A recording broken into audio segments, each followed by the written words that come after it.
pessoal, dia desses eu escutei um relato muito interessante de uma pessoa que tem medo de falar em público e que para mim foi muito interessante, mas ele foi um pouquinho além daquilo que eu costumo ouvir das pessoas em relação ao medo de falar em público.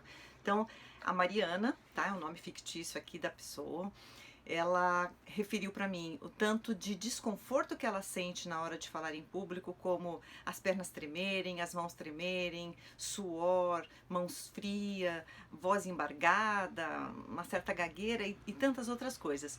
Isso aí a gente tá, assim, isso já é bem comum. Muitas pessoas sentem, não todos, mas alguns desses sinais, principalmente quem não gosta de falar em público. Mas ela continuou um pouco e me falou o seguinte: o tanto que logo após uma situação dessa, porque lógico, a pessoa foge o tanto quanto pode, mas quando precisa vai, e depois que passa tudo, a avaliação é terrível, ou seja, uma autocrítica extremamente severa consigo mesma faz com que a pessoa tenha cada vez menos vontade de enfrentar situações de fala em público, o que é infelizmente bastante preocupante, porque a gente tem insistido aqui o tanto que quanto mais a gente se expõe a situações de fala em público, a tendência é de ficar cada vez mais fácil, mas a gente precisa se expor.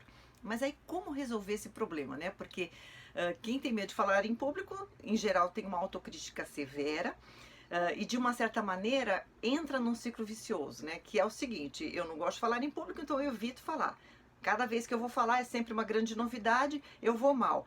A minha avaliação de que eu vou mal é muito intensa, então eu passo a meio que me condenar e me punir por um desempenho ruim.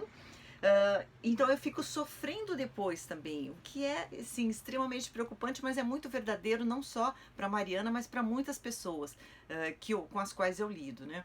E aí vem aquela questão. Com isso, logicamente, a pessoa tem uma alta autocrítica, né? E o que ajuda a derrubar a sua autoestima.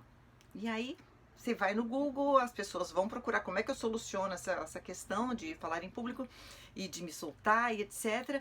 E invariavelmente a gente lê ou escuta que a gente deve melhorar a nossa autoestima. E claro, né, ninguém aqui é contra melhorar a autoestima.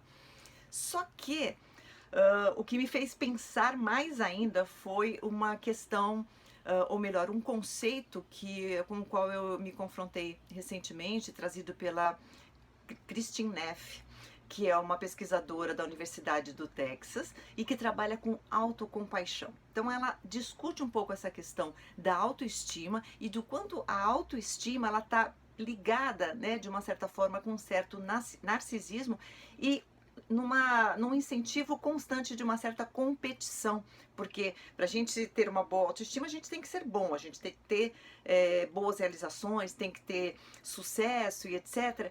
E o que é bacana, que coloca a gente para frente, só que a vida não é tão linear assim, então a gente tem alguns fracassos, tem altos e baixos, e o que fazer com a autoestima quando a gente está nos baixos?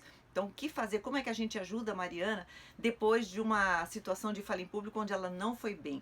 E que provavelmente pode ter acontecido com você também. O que fazer depois que eu não fui bem? Né? Só falar para eu melhorar minha autoestima não resolve. Aí, então, a Christine Neff traz pra gente o conceito de autocompaixão, que é um conceito que assim reúne algo que eu penso e de uma certa forma já pratico há algum tempo, que é tratar a nós mesmos como a gente trataria um amigo muito querido, né? Então, se algo não foi bem, a gente vai, em geral, a gente vai recomendar paciência, tolerância e insiste que da próxima vez vai dar certo, não foi, né? Assim, de uma forma para colocar a pessoa para frente. E isso pode ajudar muito a gente mesmo. Então, ter autocompaixão não é sentir pena de si mesmo e se jogar e aceitar a situação. Não, é aceitar que às vezes as coisas podem não tão bem, que tudo bem se eu não fui nota 10, se eu fui nota 8, se eu fui nota 7, se eu fui nota 4 naquela situação.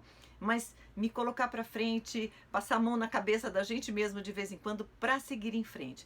Então, se você se identificou com a Mariana, tem dificuldades em falar em público e costuma cada vez mais retroceder, pense no conceito de autocompaixão.